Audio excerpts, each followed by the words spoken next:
por cuál es la participación en la cotidianidad, en la vida cotidiana, ¿sí? Que incluye fundamentalmente las actividades de la vida diaria propias, las actividades de la vida diaria que realiza un niño, las actividades lúdicas y las actividades escolares, ¿sí? Probablemente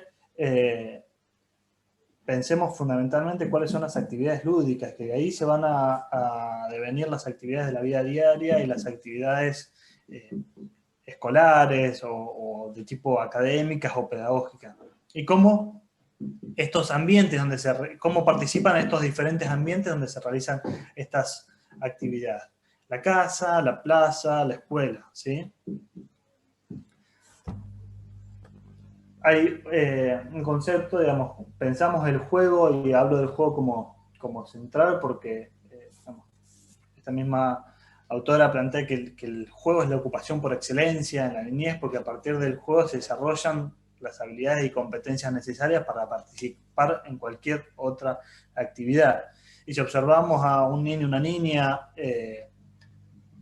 lo que vamos a ver que está haciendo siempre es jugando, ¿sí? Digamos, el juego va a mediar cualquier actividad. Juega que se está bañando, juega que está comiendo. De hecho, a veces nos olvidamos, nuestra cabeza adultocentrista, digamos, y coartamos esa posibilidad de jugar. No estés jugando, no es momento para jugar. En realidad es un error. Todos los momentos son para jugar, ¿sí? No hay nada más. ¿Qué dijiste? ¿La cabeza cómo? Nuestra mirada adultocentrista, ¿sí?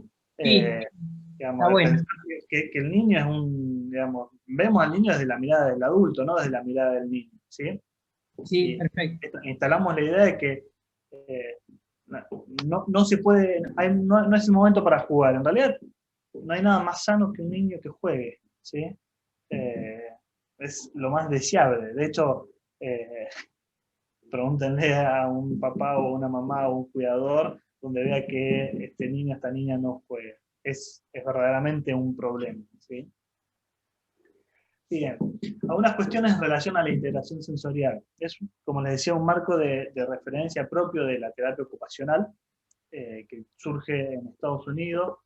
La doctora, la terapista Jean Ertz, desarrolla esta teoría que lo que hace fundamentalmente es busca explicar cómo ciertas dificultades, ciertos desórdenes en el procesamiento de la información sensorial puede traer problemas a nivel motores, emocionales, atencionales o de aprendizaje. Y estos problemas no van a ser exclusivamente motor, sino que son problemas funcionales, ¿sí?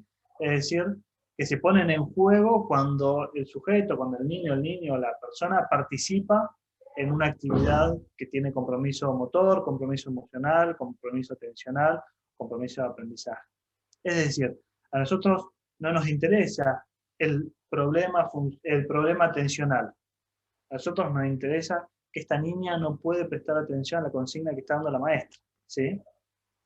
No nos preocupa el problema emocional, nos preocupa que este niño tiene dificultades para participar en un cumpleaños, ¿sí? Porque en el momento que gana el pelotero, entra en situación de crisis, ¿sí? O porque soplar la bolita es el peor momento de su propio cumpleaños, ¿sí?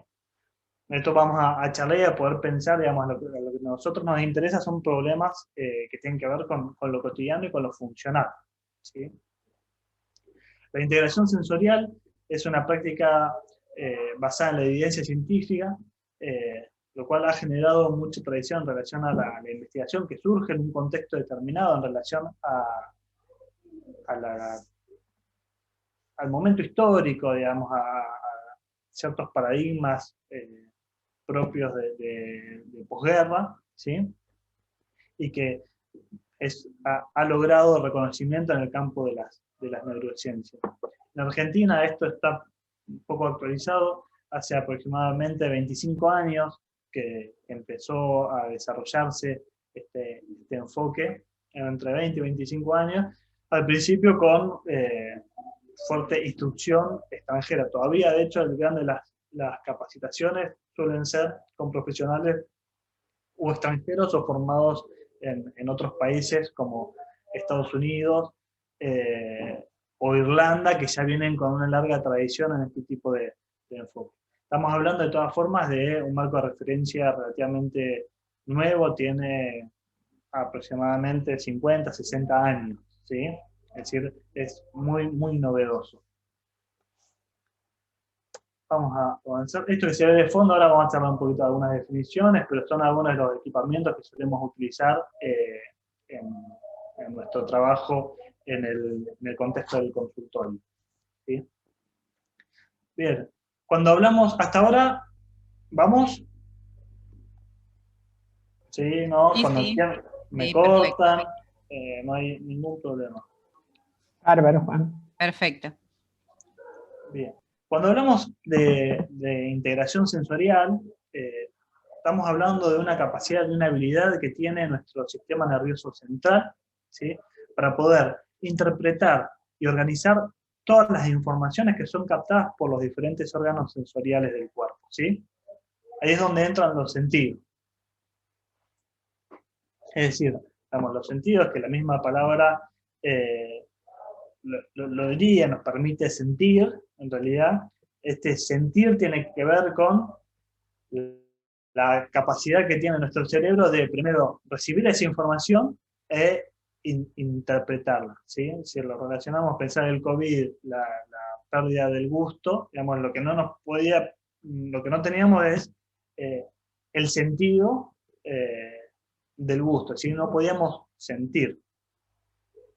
Fundamentalmente esto se estudió por ciertas intoxicaciones, lo mismo que con el gusto, ciertas intoxicaciones de las neuronas, digamos, especializadas en transmitir las sensaciones del gusto y del olfato, ¿sí? Digamos, seguramente yo tuve esa COVID, probablemente muchos de nosotros hayamos tenido, yo no tuve la experiencia de esta pérdida de gusto y de olfato, pero tiene que ver con esto, con que en este caso nuestro cerebro podía organizar esta información, pero no tenía la posibilidad de interpretarla porque las neuronas, digamos, los nervios sensitivos no transmitían esa información, ¿sí? Entonces, la información que recibimos a través de los sentidos, de todos los sentidos, en general, nos contaron, solamente en la escuela, con canciones. Otra de las cosas que nos contaron mal en relación a los sentidos, de estos 5 sentidos, en realidad, el gusto, el olfato, la vista y el oído nos dan información del entorno, y el tacto también, ¿sí? Pero además tenemos la información propioceptiva, que es la información del propio cuerpo, son sentidos interoceptivos, ¿sí? Tenemos algunos sentidos como la vista que nos permite captar estímulos de afuera, del ambiente, ¿sí? Y otros sentidos que nos permiten captar información sobre nuestro cuerpo. El propioceptivo, que nos permite captar información de cómo está organizado nuestro propio cuerpo, ¿sí? Que a diferencia de estos sentidos más comunes, que es fácil ubicarlos en algún lugar específico, por ejemplo, la vista lo ubicamos por lo menos en el órgano del ojo, aunque sea un poco más complejo, o el oído o el olfato. A nivel propioceptivo tenemos un montón de receptores a nivel articular y muscular que nos permiten conocer cómo está conformado nuestro propio cuerpo, cómo está posicionado, ¿sí? Nosotros no necesitamos ver nuestras piernas para saber cómo las tenemos, ¿sí? Si las tenemos cruzadas, si las tenemos estiradas, ¿sí? La construcción de nuestro esquema corporal es en gran medida gracias a este sentido, al propioceptivo, ¿sí? Pues vamos a ver como ejemplos, no quiero dar demasiados ejemplos ahora, después vamos a pensar como ejemplos más funcionales, ¿sí? Entonces tenemos, además de los 5 sentidos que habíamos hablado, el propioceptivo y el vestibular, ¿sí? El vestibular que nos va a dar información sobre nuestra posición, la posición de nuestro cuerpo en el espacio y sobre el movimiento, ¿sí? Estos receptores del sistema vestibular, que están fundamentalmente en el oído medio, que no tienen nada que ver con la audición, sino con otras cuestiones, nos permiten saber, por ejemplo, si estamos moviéndonos en una dirección u otra dirección, nos permite tener nociones de los procesos de aceleración, ¿sí? En general, y acá empiezo a introducir un poquito, no solo utilizamos, casi nunca utilizamos solo un sentido, sino que utilizamos varios sentidos en simultáneo, ¿sí? Y la utilización de varios sentidos y la integración de esa información es que nos va a dar información más acabada sobre el entorno o sobre cómo participar en una actividad de manera adecuada. ¿Qué quiere decir? Nosotros sabemos que nos estamos moviendo porque el oído, el sistema vestibular nos da información respecto al movimiento. Y además utilizamos la vista, ¿sí? Cuando vamos caminando nos damos cuenta que nos estamos moviendo porque vemos que todas las cosas se mueven, entonces nos damos cuenta que somos nosotros, pero fundamentalmente porque el oído medio nos da esa información adecuada, ¿sí? Lo mismo en qué posición estamos en el espacio, sabemos que estamos así, o si estamos dando vuelta, o en qué lugar. Esta información sobre la gravedad y sobre nuestra posición en el cuerpo, de nuestro cuerpo en el espacio, nos va a permitir después resolver situaciones cotidianas de manera más efectiva, ¿sí? Y uno de los sentidos, digamos, que más utilizamos en lo cotidiano, que es conocido, pero que por ahí es necesario profundizar, desarrollar un poquito más, tiene que ver con el táctil, el tacto, ¿sí? Que en general lo tenemos relacionado con las manos, ¿sí? ¿Por qué? Porque a través de la mano modificamos y manipulamos el entorno, los objetos, los materiales, pero el tacto además tiene otra función que es como órgano más extenso de nuestro cuerpo, que es la función de proteger a todos los otros órganos, ¿sí? La piel nos protege. ¿Y nos protege de qué? Del afuera, del ambiente, del entorno, digamos, es un sistema que está preparado para la supervivencia, ¿sí? Entonces nos permite protegernos a nosotros mismos y a los otros órganos de cualquier agente externo, ¿sí? Fundamentalmente de la depredación, ¿sí? Bien, entonces, toda la información que nosotros recibimos, tanto del entorno como de nuestro propio cuerpo, es recibida en el cerebro, es analizada, y eso nos permite tener una respuesta acorde, digamos, en el ambiente, ¿sí?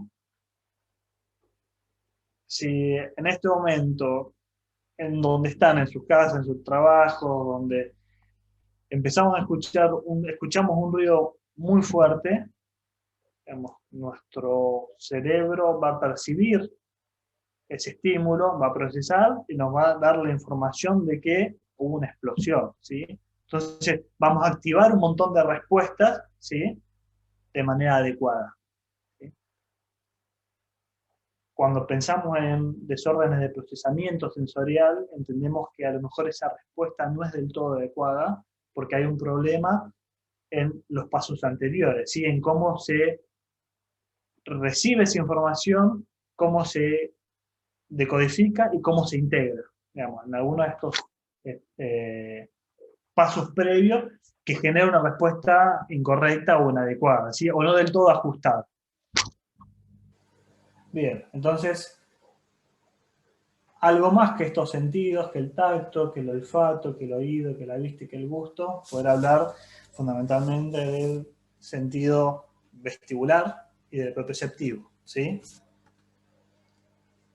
¿Hasta ahora vamos? Sí, sí. Sí, muy bien, Juan. No sé si alguien quiere preguntar algo. ¿Preguntas hasta ahora? Bien. Entonces,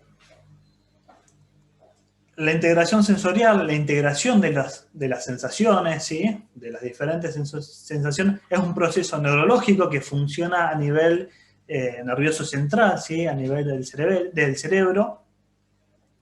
Y justamente desde esta teoría de integración sensorial se plantea que existe una relación directa entre este proceso neurológico y el comportamiento, ¿sí?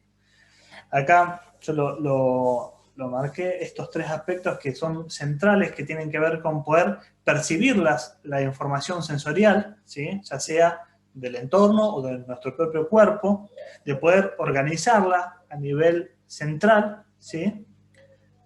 Muchas veces organizarla implica el proceso de integrarla con otras sensaciones y generar una respuesta hacia esa sensación